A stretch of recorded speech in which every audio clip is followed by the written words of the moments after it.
So you probably have to go to the doctor a lot. A lot of kids are really scared about going to the doctor. How do you get yourself psyched up and ready to go? I have a really great doctor, Dr. Francine Kaufman. She's been a great supporter of me and all that I'm trying to do with raising awareness about diabetes. And when it comes to going to the doctor, I think you just have to do it. And I remember the times when I'd try to pick which finger I was going to prick. Once it was kind of a rare occurrence, I'd have to do it. I guess it's once a year when you go for your checkup. But kind of being selective as to which finger kind of went away the minute I had to do it 10 to 12 times a day. So it's been good, though. She's a great doctor, and I'm always happy to see her. Are you the only one in your family who has diabetes, or do your grandparents or parents have it as well? My grandfather has type 2 diabetes. I'm the only one in the Jonas family right now, and I guess I hope they don't get it, but we'll see. It could happen, but if they do, I'll be there right by their side, helping them out, learning every step of the way. Is it hard for you to talk about your diabetes? I mean, sometimes do you feel like you want more privacy? There are times when I do keep things to myself when it comes to my diabetes. But for the most part, I try to be as open as possible about it, because I know what it's like to feel alone in the struggle with diabetes, because when I first found out, I didn't know anybody that had diabetes. And so being able to be there, if it's on a TV screen or right there in person with someone, that means the world, and I'm happy to do it. Stress is known to worsen diabetes symptoms. Have you ever experienced this, and how do you cope with your exciting but potentially stressful schedule? There are times when the schedule does get a bit hectic, but you always just have to take it in stride, take it one step at a time, and that goes with managing your diabetes as well. Making sure you have the right tools, and making sure that you take care of it, and that everyone around you also is watching out for you and make sure that they are right there with you every step of the way. Can you tell me some of the ways that your family supports you and supports your managing your diabetes? One thing I always say is that diabetes isn't just something that affects the individual, but the entire family and everyone around them. And so I feel that it's important that everyone is educated, not only in our family, but in our crew and in our staff that we have around us. They all know how to take care of a problem if there is one, and it's just important to have good people around you who really do help you get through it. So you mentioned that you were scared when you first found out that you had diabetes. What were some of the other emotions that you went through, and how do you feel now when you have to prick your finger, 6, 10 times a day? If I'm being honest, my biggest concern was that I'd have to drink Diet Coke, which was kind of a shock at first. I'm a big soda drinker, so that was a bit disappointing. But I got used to it and got over it, and I'm all good now. I can't get enough of it now, but it was rough at first. So what is your favorite food? My favorite food, I always have to be very careful when saying this. He was offering cake before. As much as I'd love to just go and have a slice of that, I figured I'd hold off today with the cameras watching. But when it comes to food, I'm a big steak eater.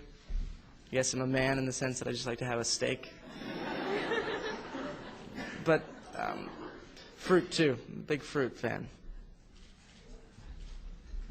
Okay, my son is a diabetic, and he has the same pump as you. I was wondering if you wear your pod and have your PDM with you during performances.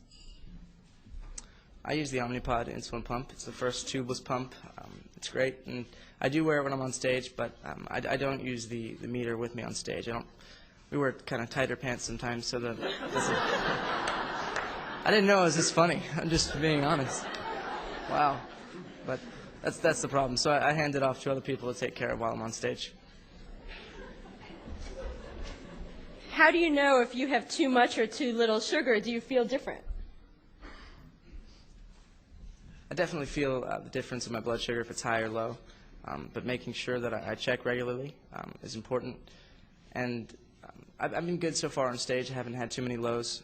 But my mom is usually on me about it, making sure that I'm good before I go on stage. And so, like I said before, just making sure that you have good people around you to make sure you manage it well. What do you keep for emergency snacks? Uh-oh. Make sure there's always orange juice, apple juice on the side of the stage, just in case there's a low or wherever we are. But everyone around us has something ready to go at any moment in time, just in case there's a problem. So we're all prepared and ready for a situation. What's a typical day for you? A typical day for us, this tour in particular has been a lot lighter schedule. We've been able to hub out of different cities and kind of base out of one place for more than one night, which is nice. But usually get up around 7, either do press. It's either press or I play golf, one of the two. But after that, just kind of get on a plane and head to the city we're playing that night. We have a sound check party, so we bring in guests to come and watch us sound check. We answer questions and do a couple meet and greets, some interviews, and then do the show that night and then do it all again. Because you have to prick your finger so often to check your blood sugar, how does it affect the way you play your instruments? Going back to what I was saying before about being selective as to which finger, when my doctor first checked my blood sugar to see if I was a diabetic on November 16th, 2005, she asked which finger, and I was being all selective because I'm a guitar player, so I have to be careful with that. But after about a minute of trying to figure out which finger, she said, "It really, just give me your finger, we'll just check it." And she said, "You're going to have to probably do this a couple more times." And so it's all good. But I think just trying to switch it up a lot. But, you know, occasionally you'll hit a spot and kind of a little itchy, but it's all good.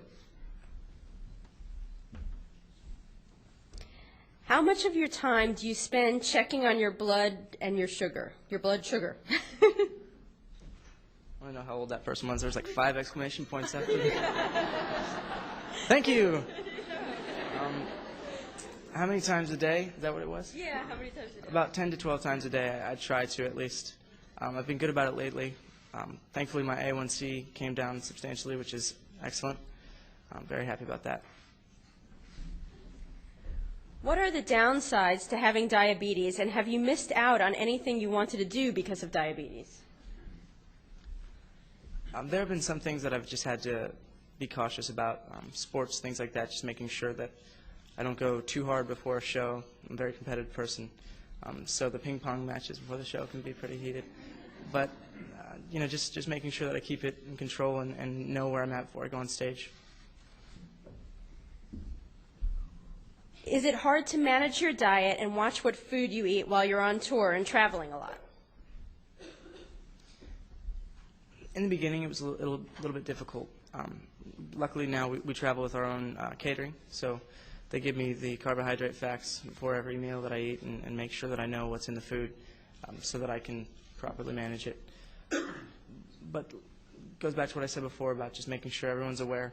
And I'm an independent person, but I always say that when it comes to diabetes, I have to let other people in and let them help me manage it, or else, you know, it could get out of hand. So just making sure people are on top of me about taking care of it. What's the best thing about being a rock star? Wow. I think being able to play every night in front of so many people. We remember the days where, you know, there were 10 to 15 people at shows, and those were the moments where we would say, "Living the dream," kind of sarcastically. And then once the crowds got a little bigger, last night we played in front of 20,000, which was amazing. It was definitely living the dream in the good sense, with a smile on our faces. And so it's great, and I definitely love it.